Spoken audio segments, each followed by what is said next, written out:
Today's issue of the Grandfather, we're going to talk a little bit about the election.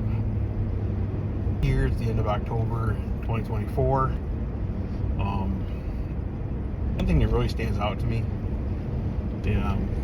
I've been an adult now for 35 years, and the one thing that stands out to me is this year's issues are basically the same as the issues in the elections when I was a kid. First president I really remember is Jimmy Carter when I was in elementary school. Him and I shared a birthday. It was a big deal to me back then, and the issues of the day back then, the 70s, even the early 80s, were we had inflation was an issue, interest rates were high, Middle East was not at peace, Iran and Iraq were at war, Afghanistan, trouble with Israel and Lebanon, Egypt was an issue, not really an issue today. Russia was a big deal. Cold War was still going on, so Russia was our enemy, and they still remain a problem today. China was not a big deal then so much. It was a big country with lots and lots of people, but it wasn't really the economic powerhouse it is today. We hadn't started free trade with them yet, so they were not tooled up like they are today. They were just a lot of people, and now they're a lot of people with a lot of money. So that's a little bit of a newer issue. They were still communists and they were still China back then, but so it's not really new. Clean air was a big deal. Clean water was a big deal back then. We had rivers burning in Ohio, and smog was everywhere. You can see the smog over metropolitan Detroit when I fish on Lake St. Clair. So, I mean, there's a lot of things. A lot of things were the same. War on drugs, and education was in decline. Housing affordability was an issue. Really is no new issue today. It didn't exist back then. And I guess my takeaway from that is that those issues are not going to be solved. Abortion, that's another one. Those are issues that voters rally around. So every 2 to 4 years, there's two parties in this country that need voters. And so they need issues that will stir the voters to action.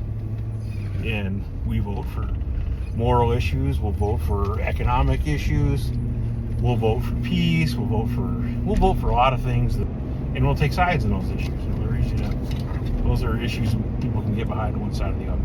So we're not going to solve those because those are our rallying cries. And I think that's the unfortunate reality of the situation we're in. So the other part of this discussion is the candidates. There's two distinctly different candidates that have some stark similarities. So they both offer different sides, a lot of these issues, but it's amazing how similar the candidates are when you break them down. Donald Trump is obviously the son of a millionaire real estate guy in Manhattan. He grew up in Manhattan, grew up wealthy. He's always been wealthy, unapologetically so. He's made a lot of public life choices that I don't support or wouldn't have made. I'd like to think I wouldn't have, and he's been rewarded handsomely for those choices. Not something I really can relate to. He lived a different life than I could ever imagine, with different outcomes, and I don't see that. I don't get it. And then you have Kamala Harris. When you look at her family history, when you kind of where did she come from? Her parents were both here on visas when she was born, student visas. Her mother was from India, from the ruling middle class of India. Her mother's father was the Secretary General or something like that of the whole country of India, I think. Obviously, they paid for her to come here and study and get an advanced degree, a PhD doctorate degree from UC Berkeley, and then where she met Kamala's dad, who was also comes from Indian and Jamaican ancestry, but he was also from wealth. He was obviously funded from his family in Jamaica. and they sent him to the United States to study and get an advanced doctorate degree at UC Berkeley also, right? So that's where Kamala was born, right there in California. Neither of her parents were Americans. When they didn't last, or they split up, I don't know exactly what, but by the time Kamala was 10 or so, she was living in Canada and reported herself in a book, and going to private school, studying ballet and studying violin and ballet in a private school in Montreal, Canada, wealthy neighborhood in Montreal, Canada. You know, that's where she spent her formative teen years there. Living a different lifestyle than I can relate to also. You know, obviously she comes from, that's the highest, her family is the highest caste in India. They marry in their own caste. They're Hindus. That's the way. So I can assume her father also was the same Indian caste. And so she's, somewhat of a mystery. American by birth in the first few years of her life in elementary school, and then she left somewhere 8 or 10 years old. I'm not sure exactly when, I can't remember. And then came back to go to university again, funded by her mom. Had a prestigious job, and I don't think money was really an issue for her at all. She was able to attend university, and she's been appointed to some good jobs, and then she eventually was elected. She's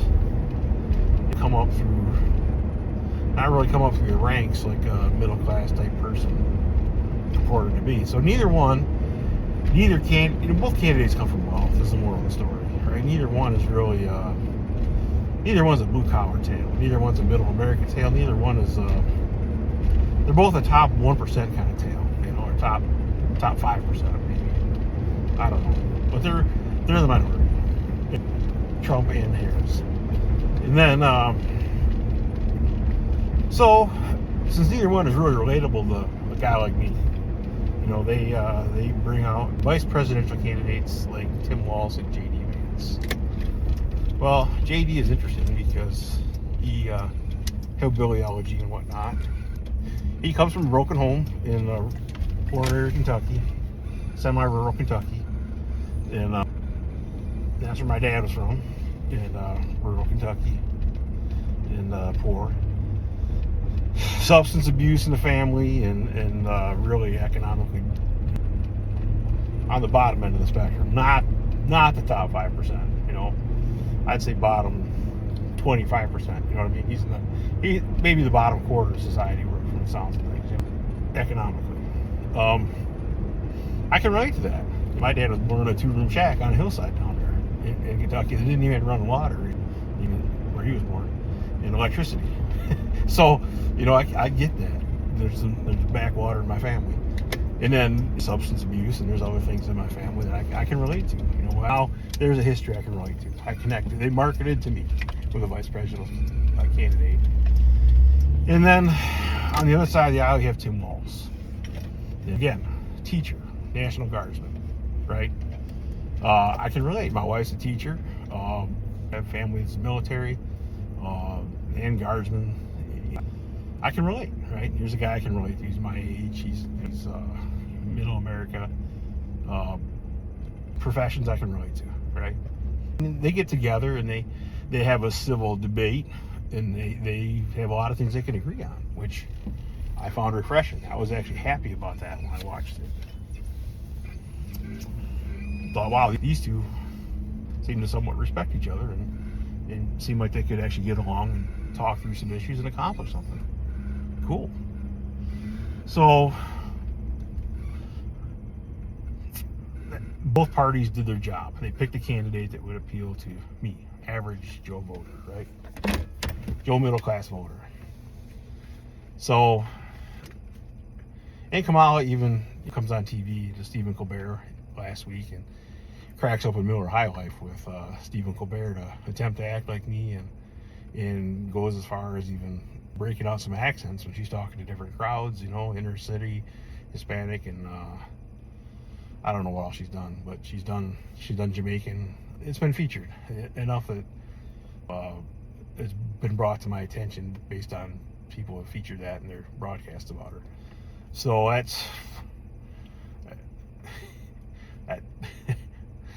I find that a tad concerning. You know, at least with Donald Trump, he's not like me, and he's honest about that. He doesn't pretend to be me or like me, or he doesn't seem to be molding himself to fit anybody, which I will give him credit on that.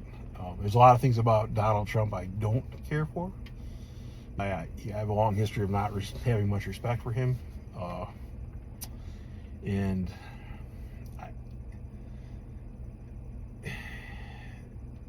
but to his credit, late in life, he does appear like he's maybe no more concerned than he was previously about how he will be remembered, and he seems to be probably making some different choices now that he's older and advanced in years than he made earlier in life, which I think all of us should aspire to improve with age. So I will give him credit on that.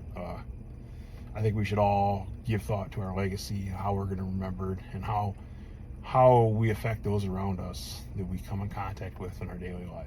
So that's the thing that's missing in this whole election, is the really the feel for these two candidates about how they really are. You know, like what they say things to be popular. They have positions, party positions. But the thing that doesn't come through really is that what do they offer as value to you and I?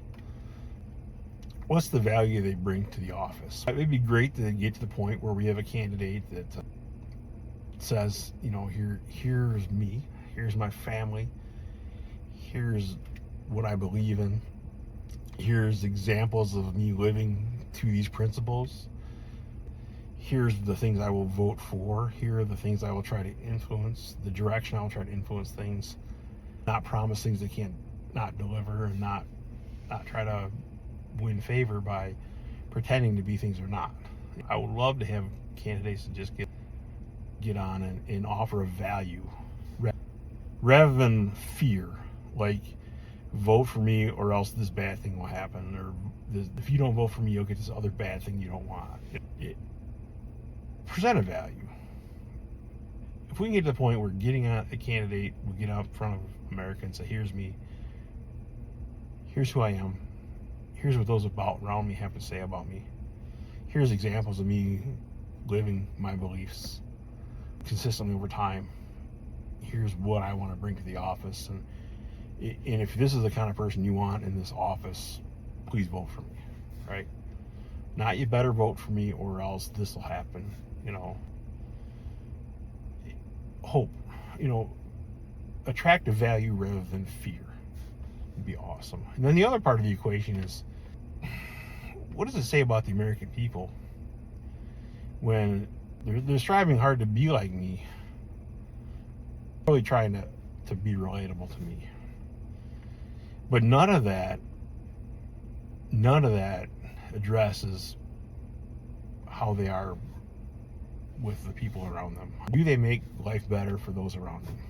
And will they make my life better having them in the office, right? That's really the big missing piece. And I guess I was to say about you and I. If striving to be like us doesn't make me feel they have an interest in making my life better and making the education of my kids better, and they don't have a heart for controlling spending and maintaining some value to my dollars I make every day, if they're not concerned with when we afford medicine or is our medicine advancing, you know, there's some things we Americans need every day, and if their appeal to us is a reflection of what we're interested in, what does that say about us? Is that a reflection of us? Maybe we're not concerned enough about making life better for our neighbors, for those that we influence every day. Because if they're concerned about drinking beer and complaining about the other guy, and that's their appeal to be relatable, is like, that might say something about us. I think maybe we, as Americans, we should strive to maybe shift our focus so that trying to be like us looks different in 4 years or 8 years. That maybe if the average American was concerned with how do we make our neighbor's life better, or how do we make each other's life a little better every day, in meaningful ways. And I don't care, big, small, whatever it is. It's just like, there's certain people in life that they're going to make your life better, right? When you come to them, they're going to make your life better, right? And they're going to offer help. And they care, right? They love you. And you don't feel that in candidates at all. And I wonder if that's a reflection of not population not feeling that toward each other. Are we taking care of our own? I mean, are we taking care of our responsibilities? Are we taking things from people around us, or are we giving things to people around us? Does that make sense? Maybe that's not the way to say it. But the reflection of us and the politicians trying to be like us leaves me thinking we're lacking. And as a population as a whole, that our society maybe needs to move towards every day, maybe thinking how can we make somebody else's life better, right? And if we do that, if we're striving to make somebody's life better every day, and our politicians try to look like us, maybe they'll be trying to make people's lives better every day too. Just a thought that maybe that reflection of us we're seeing could use some improvement. You know, I know I'm not perfect. I know there's days I don't make somebody's life better. But I know there's principles I adhere to, and I know there's people I have made lives better for. And I know I strive to do that. And I wish, and I hope we can all do that. And I hope that it becomes more focused for us. And maybe someday, in some future election, maybe we can get that feeling out of a candidate that, hey, the most important thing to the American people is to really make life better for each other in a meaningful way. And then work on practical solutions for that. And not get caught up in things that don't really matter to our everyday life. You know, we'll sort those out. But if we're all taking care of each other, I think some of the things we fight about, we don't need to fight about. And I think if we're all treating each other right, some of these issues will kind of fall by the wayside. But that's a topic for another day. Just my thoughts on the election, that our two candidates aren't as different. Neither side is, they're both following the same script. You know, marketing going on, basically the same formula. Wealthy, elite candidate with a lovable sidekick to relate to the ordinary guy, and then trying to get the most votes. So one of them will win, one will lose. But if we all try to find better, we all try to live better, we all try to do better, and we try to maybe make each other's lives better every day, some way, in a meaningful way, maybe in 4 years, 8 years, we'll get some politicians that maybe will try to emulate that, and maybe we'll see something different. Hopefully. I still have hope. Even all these years in, I still have hope. So with that, I want to say Gab Father out, and please vote, and please try to make somebody's day better. Anybody's. Just do something. I think if you do that every day, we're going to have a better place. I'm going to try. See ya.